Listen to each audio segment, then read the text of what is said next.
LibreOffice বেসের এই কথ্য টিউটোরিয়ালে আপনাদের স্বাগত। এই টিউটোরিয়ালটিতে আমরা শিখব কিভাবে একটি প্রতিবেদন বিন্যাস এবং সেটি কেমন দেখতে লাগবে তা প্রয়োজনমতো পরিবর্তন করা যায়। এর জন্য আমাদের পরিচিত লাইব্রেরী ডেটাবেস নিয়ে আলোচনা শুরু করা যাক। পূর্ববর্তী টিউটোরিয়ালে আমরা শিখেছিলাম কিভাবে একটি প্রতিবেদন তৈরি করা যায় এবং আমরা books issued to members report history এই নামের একটি প্রতিবেদন তৈরি করেছিলাম। আমাদের এখন জানতে হবে কিভাবে এই প্রতিবেদনটিকে পরিবর্তন করা যায়। লাইব্রেরী ডেটাবেসে বাম প্যানেলের রিপোর্টস আইকনের উপর ক্লিক করুন।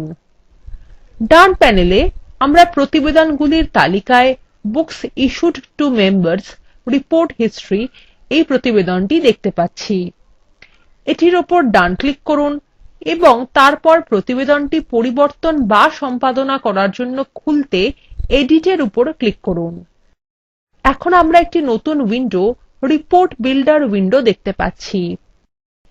এই পর্দাটি এখন তিনটি প্রধান বিভাগে বিভক্ত। পৃষ্ঠা শিরোলেখ এবং পাদলেখ অধ্যায় উপরের এবং নিচের অংশ গঠন করে। তারপর শিরোলেখ অধ্যায় এবং বিস্তারিত অধ্যায়। রেকর্ড শিরোলেখ এবং পাদলেখ অধ্যায় যুক্ত করতে প্রধান পর্দার সাদা এলাকায় ডান ক্লিক করুন এবং তারপর insert report header or footer click করুন। আপনি পর্দার বাম দিকের কমলা এলাকাগুলির উপর ডবল ক্লিক করে এই বিভাগগুলি সংকুচিত বা প্রসারিত করতে পারেন। পরবর্তী আলোচনার আগে এখানে প্রতিবেদন সাজানোর উইন্ডোটির ছবি দেখে নিন। আমরা আমাদের প্রতিবেদনের নকশা পরিবর্তন করে এটির মতো করব। এখানে কিছু টেক্সট, লেবেল, ফন্ট, বিন্যাস যোগ করা হবে এবং বিভিন্ন বিভাগের মধ্যে ফাঁক প্রয়োজন মতো পরিবর্তন করা হবে। ঠিক আছে, এখন প্রতিবেদন শিরোলেখ এবং পাদলেখ যোগ করা যাক। এটি করতে আপনি লেবেল ক্ষেত্র আইকনের উপর ক্লিক করুন, যেটি উপরের মেনু বারের নিচে প্রতিবেদন কন্ট্রোলস টুলবারে আছে। এটিকে প্রতিবেদন শিরোলেখ অংশে আঁকা যাক। এখন যেভাবে দেখানো হচ্ছে এবং বৈশিষ্ট্যগুলিকে ডান দিকে সরাতে লেবেলের উপর ডবল ক্লিক করুন। এখানে লেবেলের পাশে লিখুন books issued to members report history এবং এন্টার টিপুন। এখানে ফন্টের শৈলী পরিবর্তন করা যাক। আপনি এরিয়াল কালো, মোটা এবং আকার 12 নির্বাচন করুন এবং ওকে বাটনে ক্লিক করুন। তারপর পর্দায় যেমন দেখা যাচ্ছে তেমন করে প্রতিবেদনের পাদলেখতে অন্য লেবেল যোগ করুন। উদাহরণস্বরূপ লিখুন report prepared by assistant librarian.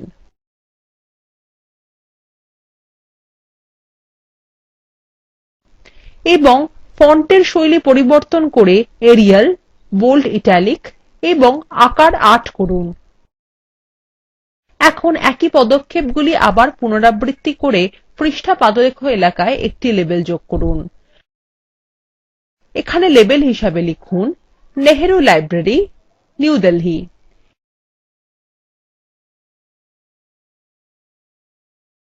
এবং ফন্টের শৈলী পরিবর্তন করে এরিয়াল, বোল্ড ইটালিক এবং আকার ৮ করুন।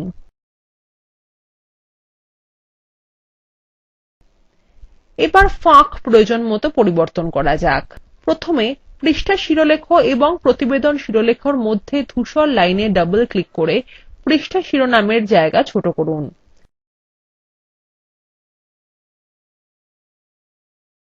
এবার এটিকে একদম উপরে নিয়ে যেতে এটিতে ক্লিক করুন এবং টেনে এনে এখানে স্থাপন করুন।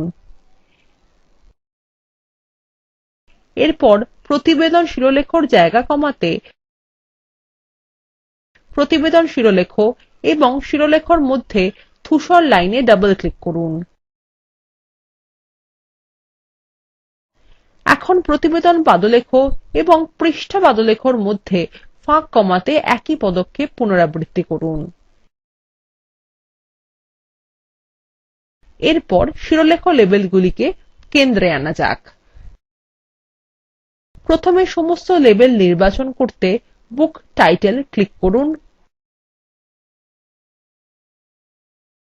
তারপর শিফট কি টিপে বাকি লেবেলগুলি ক্লিক করুন, এখন যেমন দেখা যাচ্ছে। এবার এগুলিকে কেন্দ্রে আনতে ঊর্ধ্বমুখী তীর কি ব্যবহার করুন। আমরা এখন শিরোলেখতে একটি হালকা নীল পটভূমি যোগ করব।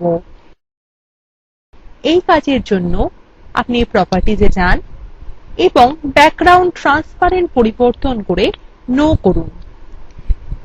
তারপর পটভূমি রং করার জন্য তালিকা থেকে ব্লু ৮ নির্বাচন করুন। আমরা বিস্তারিত অধ্যায়তেও এই একই কাজ করব। এর জন্য আমরা প্রথমে বিস্তারিত এবং প্রতিবেদন পাদলেখ বিভাগের মধ্যে ফাঁক বৃদ্ধি করব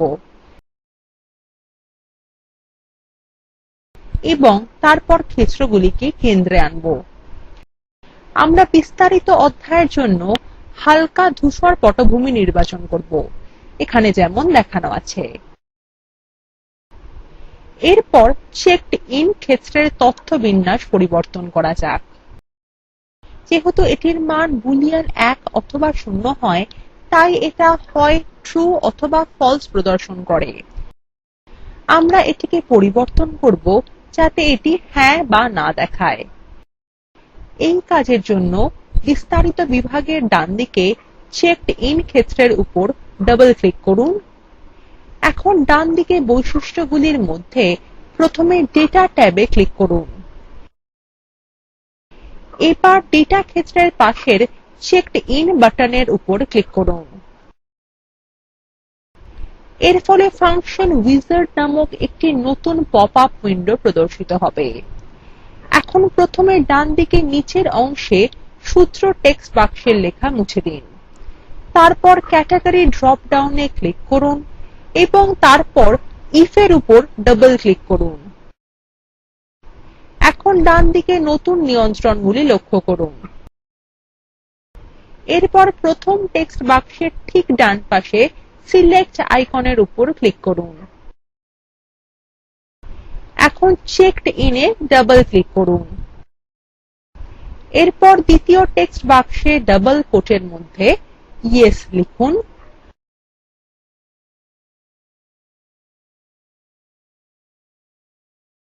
তারপর তৃতীয় টেক্সট বাক্সের মধ্যে নো লিখুন।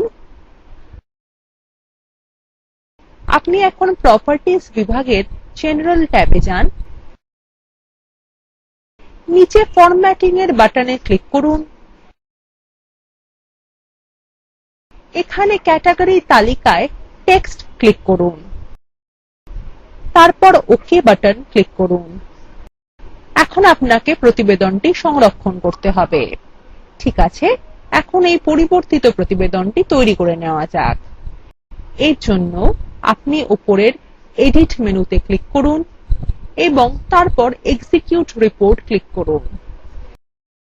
এখানে লাইব্রেরি সদস্যদের দেওয়া বইগুলির সম্পর্কে একটি চমৎকার প্রতিবেদন দেখা যাচ্ছে। এখানে ফাঁক, শিরোলেখ, পাদলেখ এবং ফন্ট লক্ষ্য করুন এবং দেখুন চেকড ইন ক্ষেত্র এখন হ্যাঁ বা না দেখাচ্ছে। আমাদের প্রতিবেদনটি পরিবর্তন করা সম্পূর্ণ হয়ে গেছে। এখানেই লিব্রিঅফিস বেসে একটি প্রতিবেদন পরিবর্তন করা সংক্রান্ত এই টিউটোরিয়ালটি সমাপ্ত হলো। সংক্ষেপে এখানে আমরা শিখেছি প্রতিবেদনের বিন্যাস এবং সেটি কেমন দেখতে লাগবে তা পরিবর্তন করা। Spoken tutorial talk to a teacher প্রকল্পের অংশবিশেষ, যা ভারত সরকারের আইসিটি MHRD এর ন্যাশনাল মিশন অন এডুকেশন দ্বারা সমর্থিত। এই প্রকল্প http:/spoken-tutorial.org দ্বারা পরিচালিত হয়। এই বিষয়ে বিস্তারিত তথ্য এই লিঙ্কে প্রাপ্তিসাধ্য। আমি অন্তরা এই টিউটোরিয়ালটি অনুবাদ এবং রেকর্ড করেছি। এই টিউটোরিয়ালে অংশগ্রহণ করার জন্য ধন্যবাদ। শুভবিদায়।